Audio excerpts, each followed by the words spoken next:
Hello everyone and welcome back to Let's Play Megaman 9. In the last one we tuned on taking on some Robot Masters again in the process, and now it's time for us to fight Tornadoman. There is no way that Tornadoman's design was not somewhat influenced by Harpooya from the Zero series. It's damn near uncanny. And if I'm recalling correctly, Tornadoman's stage theme was actually the trailer theme for Mega Man 9. Now, you remember how I mentioned that Plugman's stage is either my least favorite or second least favorite in the game? That's because this is the other contender. And honestly, thinking about it, I think I like this stage less. The main gimmick is these little rotating platforms. Now, they aren't too bad early in the stage, though judging when you should jump off of them can be a bit troublesome at first. The big thing is that whenever you're on these things, you have about a 99% chance of being above a bottomless pit, and that makes me anxious like nothing else. And, well, this stage took some practice to get right due to that. I had to learn when to actually make moves, when to not, and God, I was anxious.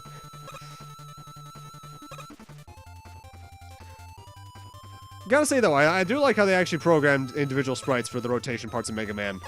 There's a fan game level design contest out there known as Make a Good Mega Man Level, Magmaman for short, and I believe the second one had those platforms in it, and basically every costume that Mega Man had some rotation going on there too. And now we have ice physics, because that makes sense. Now something I should mention is that I brought up obviously Honey Woman and Ocean Man earlier being the alternates to Hornet Man and Splash Woman during development. Tornadoman is also someone else who was completely different during development. He was Weatherman, and he was more based off a weather satellite. A lot of others changed as well, honestly. In fact, the only one who was fairly consistent from the beginning to end in design was Magma Man. Everyone else had some amount of changes going on, but Honey Woman to Hornet Man and Ocean Man to Splash Woman are the, like, big, whoa ones. Though, honestly, as a Robot Master, I actually kind of prefer how Weatherman looked. Oh boy! Wind platforming. My favorite.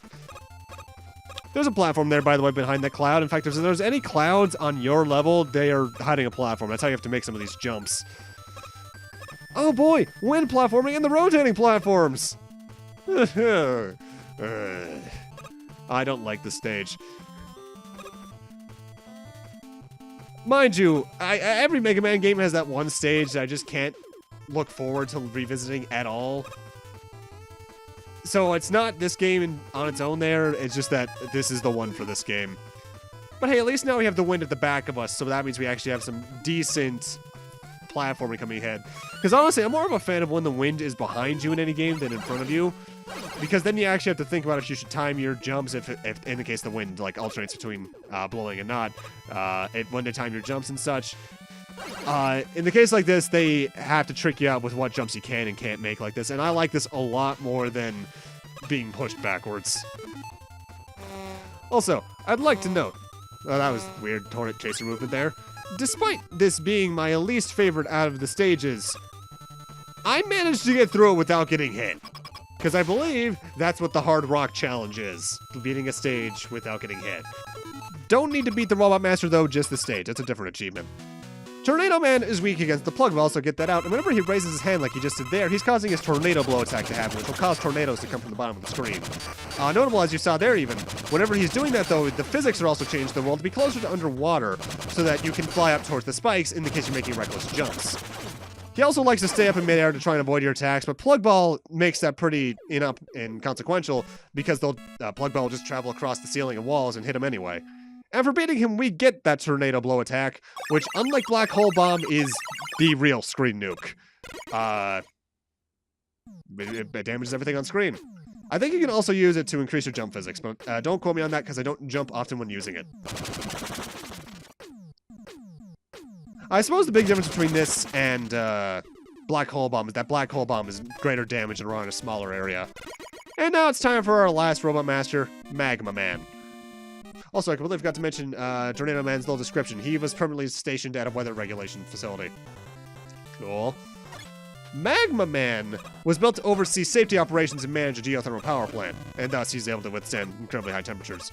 Being a lava stage, that lava is instant kill, so don't touch it. However, thankfully, in the case you have to want to make a jump more carefully, Rush can stand on the lava just fine. It's like a lot of other games where the lava is an actual hazard, unlike Mario 1, where the lava was basically just differently colored bottomless pit.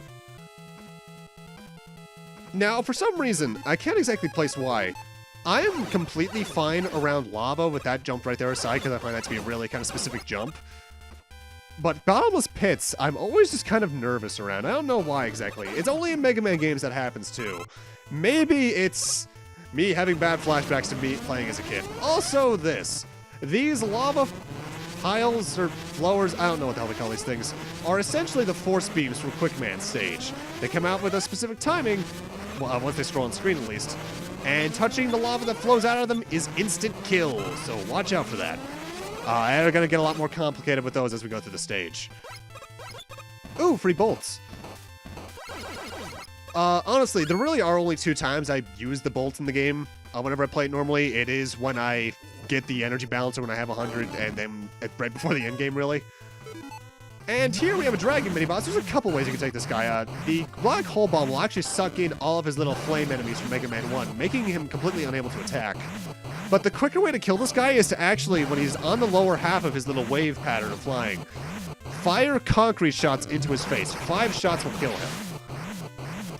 Now, something the last part brought up that I want to talk about, and I know I mentioned I would talk about it in the last part too, was you might remember, in the cutscene after the Galaxy Man stage, expiration dates for robots got brought up.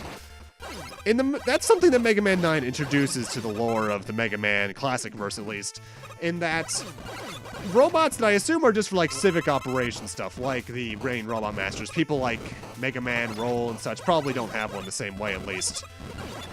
When their expiration date comes, they're essentially not dead, but it's their expiration date, just straight up. They should be taken out of service to avoid, I guess, either breaking down or some other things happening. And that's an interesting concept because that's basically the closest thing to, like, knowing thine own demise that we've seen in the Mega Man series thus far. Because even, like, Reploids in the X series don't really have an expiration date. The only ones that die are those that we see that die through other methods, generally being killed by the main characters, or villains, where the need may be. And the same thing really happens in the Zero games, the ZX games, all that. We never really do get a good concrete method of how robots die normally in the universe now that I think about it, do we? Because the closest thing I can think of... No, even then, because Andrew from the Mega Man Zero games, the old Reploid, we never see what happens to him, do we? Huh. I guess that's a place the lore could expand. Either way, we're up on Magma Man. He's weak to Tornado Blow, so get it out. And Magma Man's room, as you can see, is in a bit of a V shape. Magma Man can only ever stand on one of those 2-tile-wide platforms at a time. He constantly jumps between them. So if you keep in mind how he jumps, he's actually very easy to avoid like this. Whenever he jumps, he tries to throw out his Magma Shot ability, which is the weapon we're going to get from him. But if the fire on the top of his head is put out, which Tornado Blow does, it's shrunken in size and power. With his weakness, he's very easy. Without it, he can be a bit tricky, but overall not too bad. And the Magma Shot ability we're going to get from him, I think it's called Magma Shot at least, is kind of like a spread gun from Contra. You fire out 3 projectiles in 3 different trajectories in front of you. Magma Bazooka. And on its own, I think it only does 1 damage. However, the power in it lies when you're lying right in front of someone. For instance, Hornet Man, who's weak against it, will take a lot of damage being up front. And now, before we go see a cutscene that ends after that stage, it's time for us to go over the last DLC stuff. First off, Endless Attack. As its name suggests, you're going through endless amounts of stages. They are pre-designed, I believe. I think my record on the Wii was like 15. For some reason, I am just bad at Endless Mode, and that much becomes apparent, well, quite immediately. I've never put much time into Endless Mode. It's just score attack, basically. My record's like 10 to 15, somewhere in that range. Also pretty important is the original challenges menu. Essentially, these are the achievements I've been getting some of throughout the game. Some of these you're still actually going to see me unlock throughout the rest of the levels because I recorded this footage after I beat the game. For instance, the 21 right there that I have the latter half blurred out, or taken out, is from beating the game the first time. This is pretty cool because you get a pretty decent descriptive list of what to do. Some of these are really annoying, like not missing a single Mega Buster shot throughout the game. I don't think I'll ever be able to do that. Also available is extra challenges. These are the ones that Legacy Collection adds for basically all 10 games at this point from Legacy Collections 1 and 2. There's stuff like Time Attack and such in there, but then Mega Man 9 had its own Time Attack. Now, this is fairly self-explanatory. You got every stage in the game available. However, one of the DLC things is the special stage. This is exclusive to Time Attack mode. Now, the annoying thing about playing on Time Attack mode like this is that if you die, you have to start the entire stage over. And this stage, it can be kind of lengthy. In fact, it's also fairly mini-boss heavy. In fact, one of the mini-bosses is one of the final level bosses. So, I guess some minor spoilers for that. If you're looking forward to seeing one of the bosses from the third to last stage. No, fourth to last stage. No, third to last stage. Skip the rest of this video until you've seen the next part or two.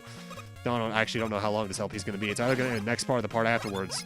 And then come back here because one of the final level bosses is a mini-boss in this stage. If you don't care about that, well then, hey, how you doing? But this stage also brings in some end-level gimmicks. For instance, the laser here can be blocked by Concrete Shot. And this enemy here is actually one we haven't seen either. Shoot that, get next to him, and he'll push a shield over, then you can actually shoot him. For the most part, I guess you could call this a best of in some way of Mega Man 9, because it combines a lot of the best with platforming and stuff in order to make a very actually good level. I actually would not have minded if this was a main level in the game. And in some ways, I kind of wonder if at one point it was supposed to be. But I guess I have no way of knowing. I believe the special stage costs, I want to say $2 to buy. And the no dying thing aside, I actually do think it is a very good level. Even has a unique boss, which is the main reason to actually play this stage. There is one thing I do think Mega Man 10 does better with DLC stages, though, in that you actually get stuff for doing it.